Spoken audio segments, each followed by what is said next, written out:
We are started now.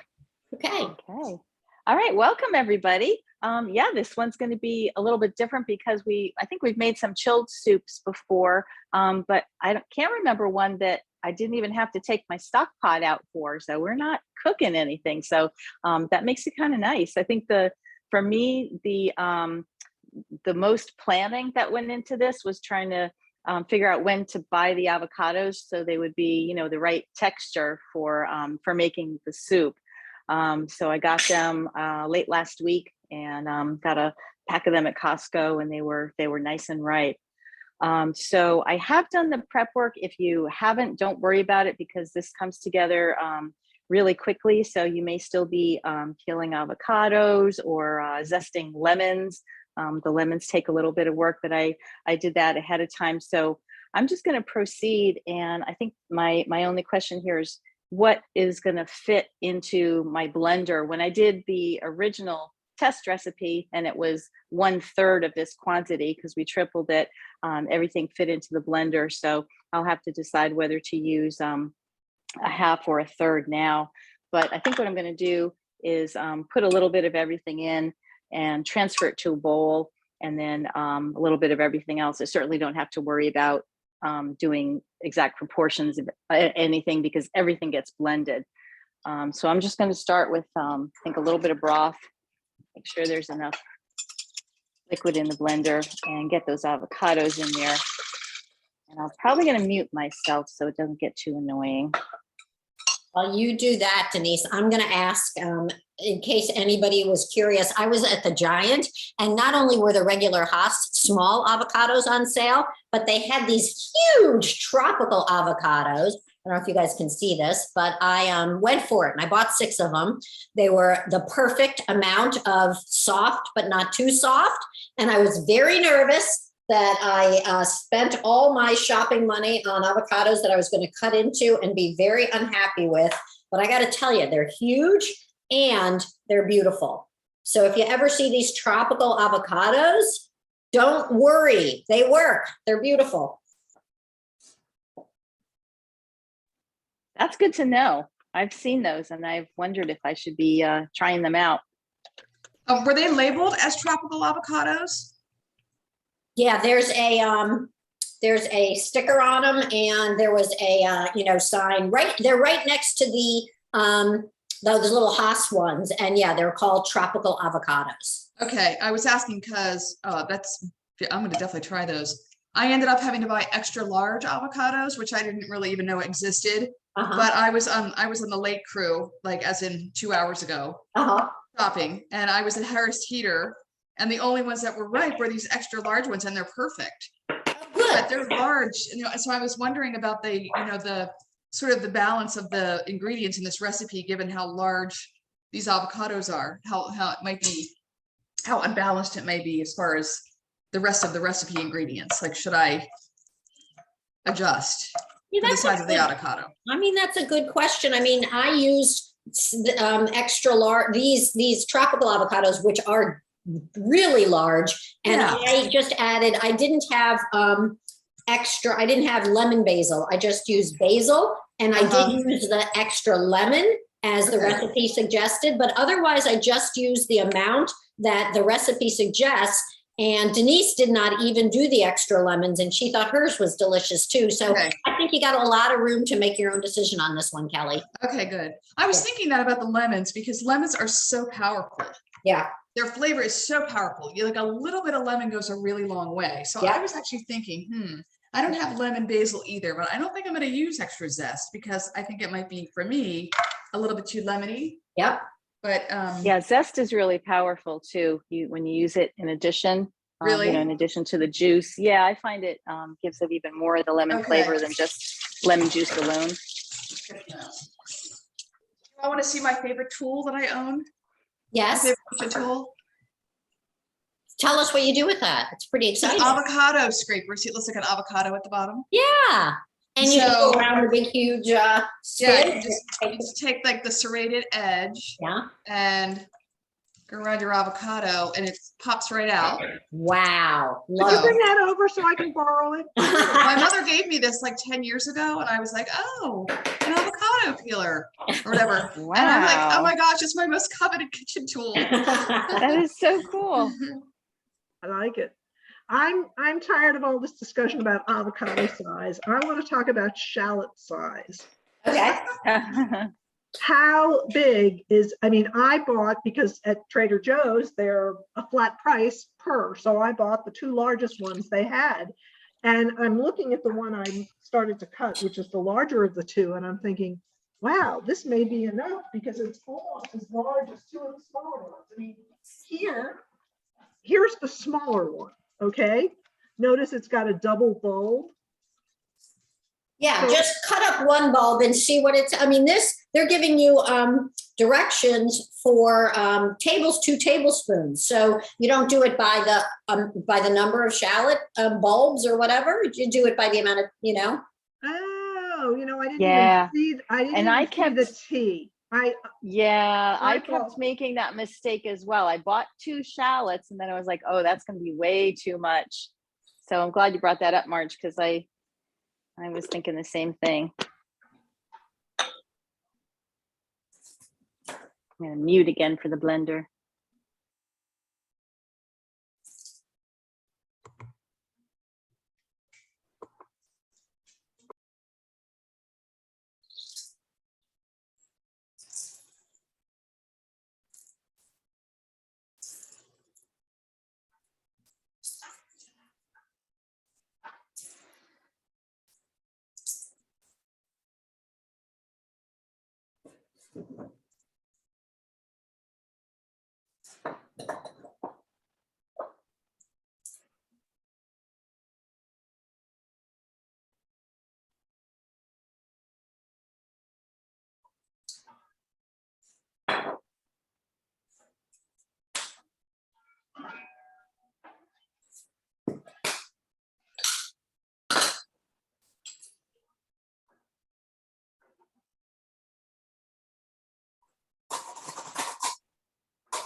I think what I'm going to do is I'm on my, I've done this. This is definitely going to take 3 batches in the blender.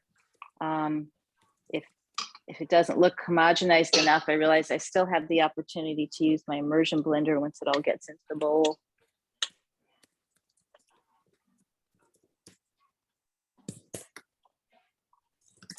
How's everybody doing? Any other questions or concerns?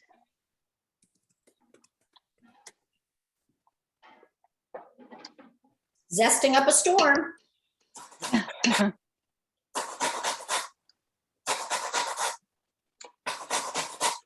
Okay, so let me ask while people are doing what they're doing.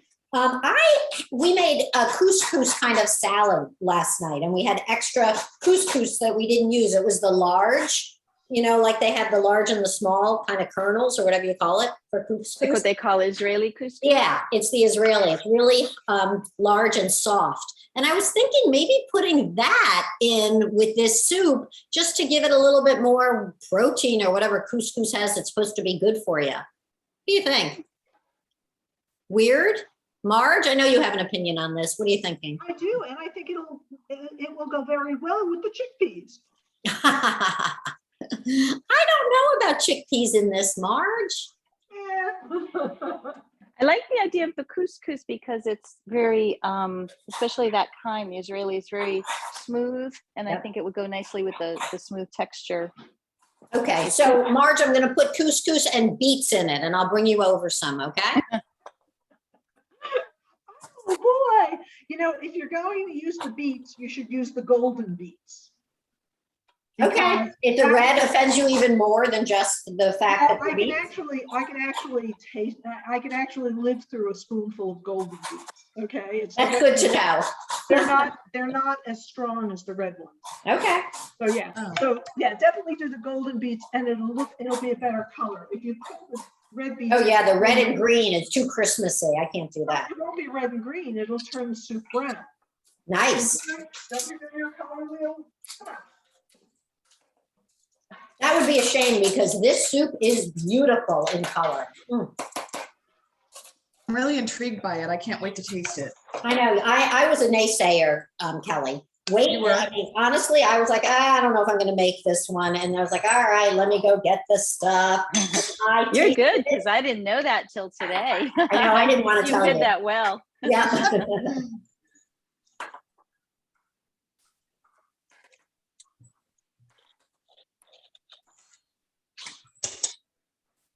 About soup, my mother always taught me if you have nothing nice to say.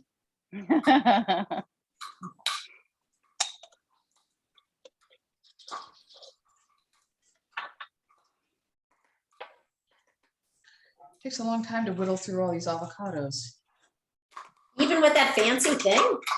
Yeah, because I'm picky with all the little brown spots and funny lines, and I don't know. I'm being particular about what goes in here. I'm assuming the brown spots aren't going to make a difference because it's going to all be blended. You know? No, it wouldn't make it. No, it would. I wish if I just could ignore it, it would be good. But You can't do it, Marge. It's a bridge too far. Let me tell you about how you ripen avocados. The way to ripen avocados is to stick them in a brown bag with bananas and seal the bag. And they don't take on any of the banana flavor. They just ripen each other. No, ripen. Bananas do that with a number of fruits. You know, if you put them in a brown bag. Now, some fruits just ripen in a brown bag on their own, but apparently bananas release some sort of gas, and some biochemist will tell you what it is. Oh, this is a really ugly avocado. I might have to take out some of the black spots. It had too many bananas in the bag with it. No, I think not. I think it's just an ugly avocado. But I bought an extra avocado because I thought, what if the avocados don't all look good? Yeah, this is just a bad avocado.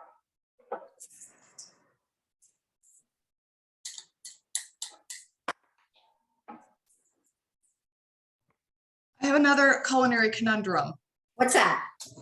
So before I went away, I had basil, you know, the kind you buy, this kind, and it was going to go wasted, so I put it in the freezer. Yeah. And has anybody ever used like, or is that a dead thing? It smells like basil soup, but it looks kind of gross. It does. I mean, I personally wouldn't because it gets so darn wet. And Marge, what's your, you know what, I'm going to quickly, because I'm almost done with my soup. I'm going to Google it for you, Kelly, but I'd be reluctant.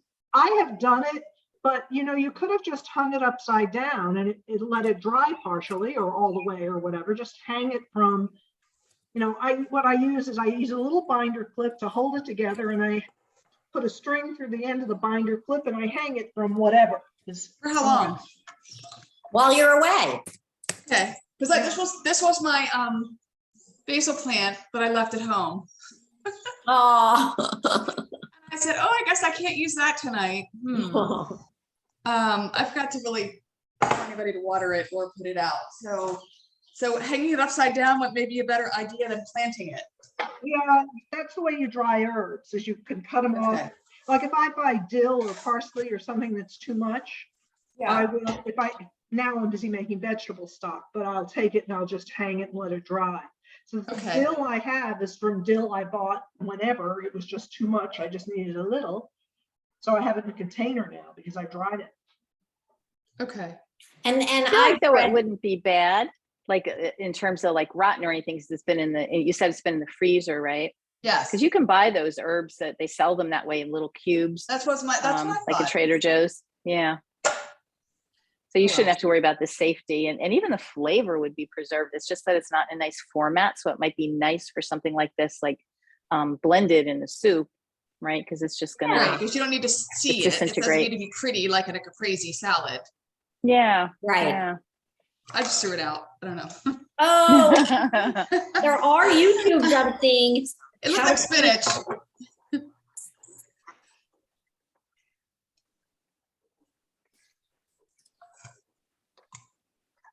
Well, I've got my 3 batches in a bowl, and the texture looks right. So I'm just blending it with a spoon so that, you know, some of the batches had all the vinegar and some had all the shallots, and I'm just getting it good and blended, but it's kind of done. Kind of fun to have soup done like that. I did find that when I served this, it seemed to me more like a small quantity to be had like before a meal, you know, like an appetizer kind of soup. Do you think that I don't know, you guys can let me know once you give it a little taste. You know, do we mark it any differently when we give it away? Like, do we call it an appetizer, or would it be okay if somebody had it? It's very rich for like a full bowl of it, I think, for a meal. I don't know if there's any need to express that on the label, or if people just figure that out. Just make sure you mark it served cold. That's really important. Yeah, that's a good point. I put that on the label. I think that's the biggest thing.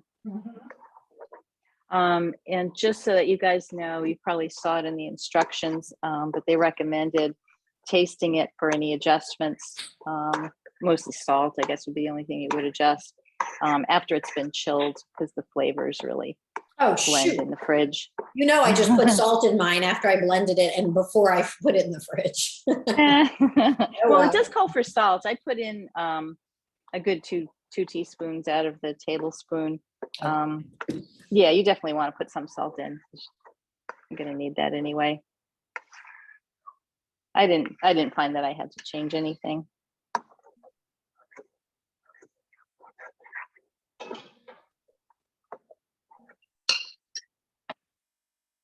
All right, I'm gonna taste it anyway.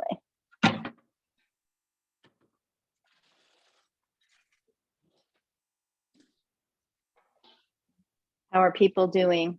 Is anybody up to the blending part yet? Is everybody using a regular blender? I'm using a blender and I just finished. Yeah. I imagine at first I thought the immersion blender, but I think that might be a tough job, especially with all this quantity. But I'm sure you could use a food processor. I mean, I usually use the immersion blender when I'm making like the huge pots of soup. But I guess this is chunkier, right? That has a lot more broth. Yeah. I was worried about the avocados. Yeah. Oh, this is good, even without the time in the fridge. It's hard to believe it's going to get even better. Yeah.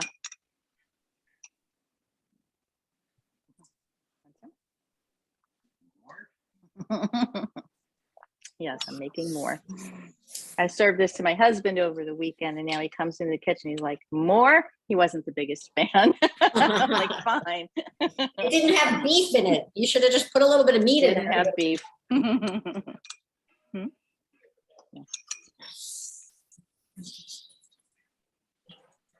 Actually, there's no mail today.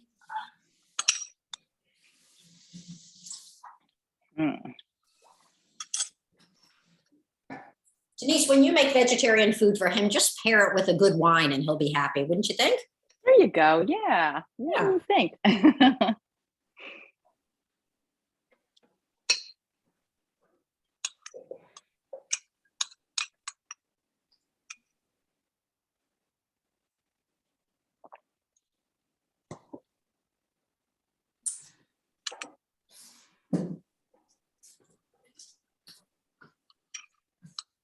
This would be a pretty soup, like when you serve it before a dinner. I was thinking maybe a small leaf of basil on top, or maybe some extra lemon zest. I think that would look pretty on it.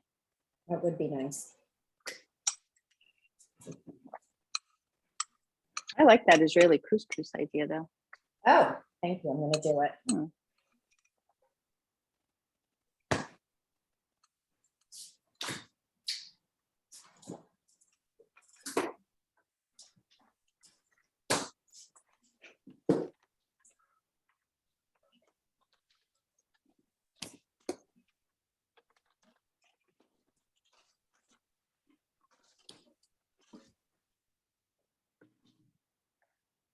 You know who's going to be excited about this? Who's that? The squirrels. Every time I throw an Wasn't what avocado. I was expecting. Well, I put an avocado pit. Whenever I put the avocado pits in my compost bin, they're like, "Oh my God, I discovered the mother of all nuts. It's really fun." And Do they grab eat and them? No, they can't eat them, but they move them around. I once had an avocado tree growing in a corner of my truck. Oh, guys, That's funny. They're good little workers. they are. One of them ate through my the netted fence around my garden and ate my 3 cherry tomatoes. So I'm very upset with them. Oh, I'm sorry, Marge. It's been a bad week, huh?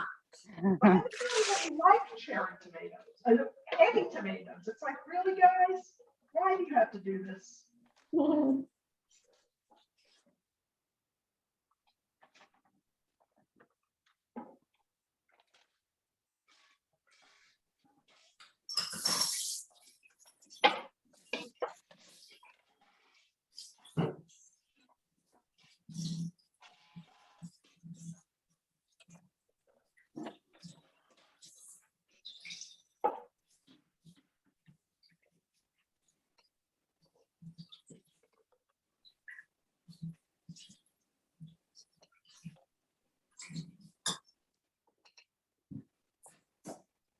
So I was telling you earlier that Linda, one of the home setups volunteers, just came back from Portugal.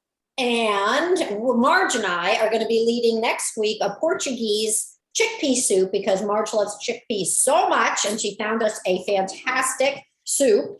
So hopefully you guys will all join us next week. Marge has already made it at least once and will be making it on Sunday and on Monday. Have you made it more than once, Marge?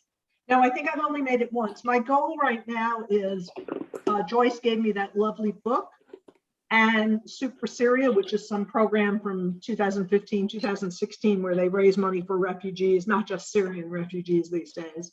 Thank you for mentioning that on World Refugee Day. Oh, right. That's true.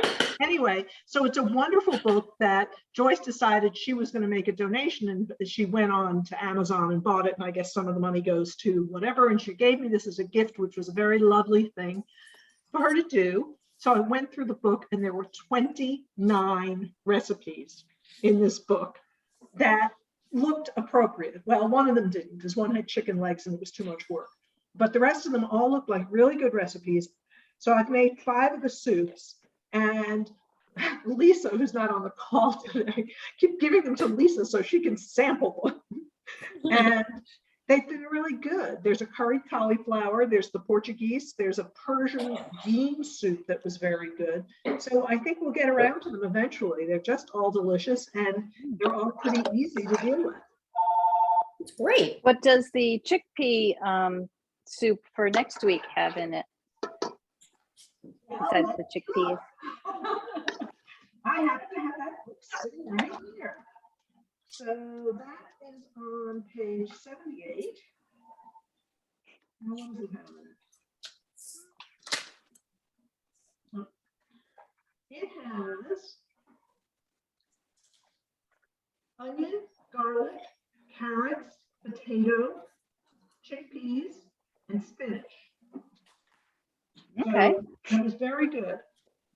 I like that a lot. And we agreed to do this one. And then I tried the Persian bean soup, which I also really like. So we'll get to all these soups eventually. Lovely Soup for Syria book. Awesome. And I think that's great. Yep. Well, it looks like the only downside to this recipe is it just makes I got about 3 quarts. Yeah, it's not a big recipe, but it's delicious. Can I ask a question about the salt again? I know that Yeah, it was mentioned before, but I think I missed that. So are we to refrigerate it and then salt it a couple of hours later, or just wait? When you say wait, like, is that 20 minutes? Like how long? I would add, it depends. Like if you find that you normally reduce the amount of salt that's in most of the recipes that we use, like I do, this calls for a tablespoon. I use like 2 teaspoons. Okay. And I think it's going to be enough for me, but I would put some in there or close to what you think. And then the only point that the person who published the recipe had was that before you make more adjustments. You might want to chill it because the flavors get a little bit more intense when they're chilled. So you might find you don't need as much in the way of salt, I think was the point. Okay. Yeah. Okay, great. Thank you. Sure. What have I forgotten? Oh, Vinegar. no, I'm up to the lemons. I could put the vinegar in first. It doesn't matter. Where's my tablespoon? Oh, there's my. And for everybody's planning purposes, we are not going to be cooking soup together on July 4th, sadly. Oh. I know, March. Do you know what I do on July 4th? And we've been doing it every year for probably, I would guess, 25 years. What? We go for Ethiopian food. Oh, I did know that. Shoot, I should have. And a movie. And then we come home because we can see the fireworks at Congressional. You know, we just walk. Wait, that sounds like a good story. How did Ethiopian food become a 4th of July tradition? I think my daughter was probably 8 or 9 years old. Maybe it's not quite 25. Yeah, it could be 25 years actually. She was 8 or 9. And we went down to some music festival on the Georgetown waterfront. This was going way back. And then we walked over to an Ethiopian restaurant. And I don't think we did the movie that year. I think we did the movie. We started to do the movie after that. But it's really kind of cool. And we've been doing it forever. Last year we did, and the year before we did Ethiopian takeout. Okay. This year I'm up for going to a restaurant, and mostly it's the same people who do it with me. So it's kind of fun. That's neat. 3 tablespoons of white wine vinegar. Okay.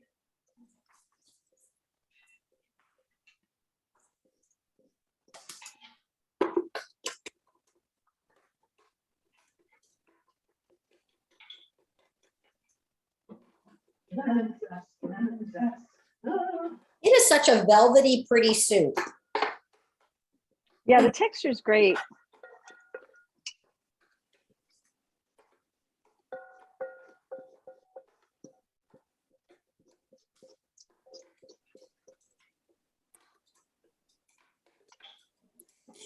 I'm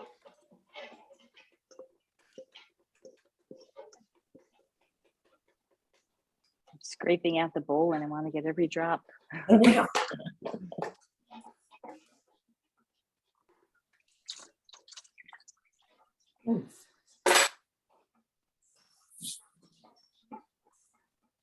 right. I'm done, and including my couscous. I'm very excited. All right. How's everybody doing? People getting close? Yeah.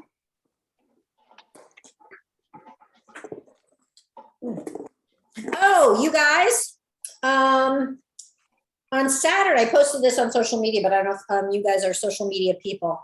On Saturday, there's a celebration of the contributions of refugees in our country that is now, I think, in its 3rd year here at the Washington, what do they call it? At the Cathedral. National Cathedral. National Cathedral, yeah. It's on the grounds, it's outside. They have exhibits, they have artists showcasing, they have food trucks. I brought home dinner last time from one of the food trucks. They have a whole bunch of tables for organizations like ours that do refugee support work. So, you know, it's kind of a fun way to spend a couple hours or the day. I think it's from 11 to 6. And, you know, if the weather's like it's been the last few days, there would be nothing better, other than those graduations that many of you have been attending. There'd be nothing better to do next Saturday than come on out and spend some time there. And if you're interested in doing some time, like, you know, you're getting locked away, spending some time at our table and sharing with people what we do for an hour, we've got a sign-up sheet on our website for anyone who wants to do that. And I think you guys are all done with students and SSL, but that is an SSL opportunity if anybody wants to do that for that. But yeah, I'll be there. Denise will be there. Come on out if you're around and want something fun to do and different on Saturday. It's been a really nice day. Music, entertainment the whole time. Mhm. And you know, when the weather's beautiful, it's like Deb said, there's no better place to be. Yeah. They had crafts last time, right? You can buy things, you Mhm. can just look, you can read things, you can talk to people. It's yeah, really.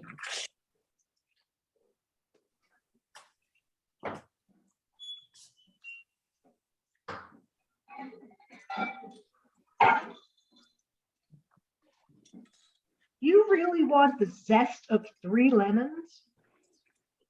Yeah, you will not regret it. Well, I have a cut on my thumb, so I may, Oh no. I'm being very careful here.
What were you guys talking about when I wasn't hearing before about marking any of the food, marking on the labels, just to say that it's chilled? Because this is totally vegan, right?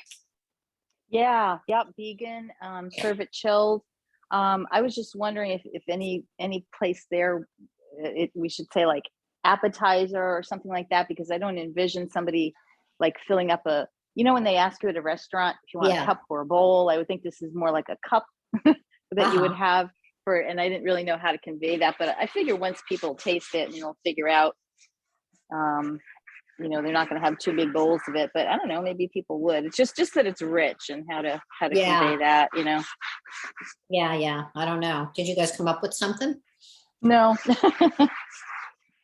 But you know, maybe just the fact that it is an avocado soup would They'll just kind know. of Yeah. convey that. And if they don't know it when they pour the first bowl, they'll know it before they pour the second. That's right.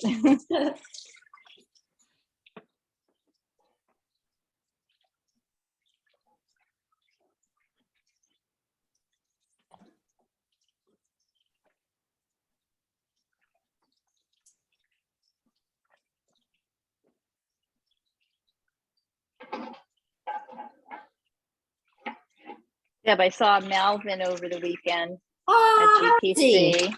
He's doing good. He's Oh, doing good. good. Malvin is somebody that anybody who cooked a lot with KindWorks before the pandemic, when we were at Gaithersburg Presbyterian Church cooking for the shelters. He's the kitchen manager there, so we miss seeing him. Yeah. Wish he managed my kitchen. He does a very good job. Nice man. Very nice. He was saying, I was telling him he should Zoom with us, and he was saying his computer, I don't know if he doesn't have a laptop, or right now he doesn't have the capacity to do Zooming. We could get him one.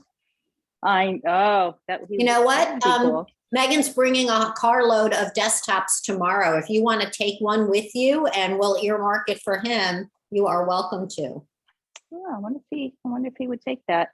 I was half thinking that, and I didn't know if he would accept it, but that would be a nice use for Tell it. him I threw it in your car with his name on it. Yeah.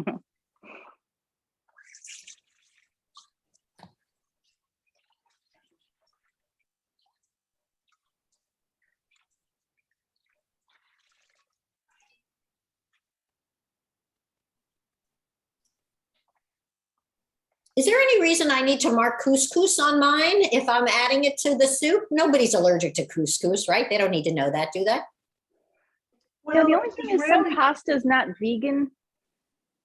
If we mark it vegan. I don't think couscous is pasta, is it? Yeah, Israeli couscous is a form of pasta. It's not that it's vegan, it contains gluten. But has I really gluten. don't think that people, right? Yeah, it's gluten, but most people who are vegetarian eat gluten except for me. Ah. All right, I mean, well, then I'm gonna say not for Julia. I'm gonna put Julia's picture in a big line. here. I mean, I'm gluten-free and vegetarian. Yeah, yeah, yeah. Ah, Okay. yeah, I think I guess packaged like boxed pasta doesn't have eggs, but like fresh pasta has eggs, so some pasta wouldn't be vegan. Okay. This is, I mean, yeah, if you wanted to be, you could say vegan, not, I don't know, however you want to label it, but you could say it contains gluten. in Okay. fairness, regular couscous also contains wheat because it's the flour of something or other. So it's also a wheat product. I don't know if people Yeah. who are gluten-free have an issue with it. Yeah. Okay.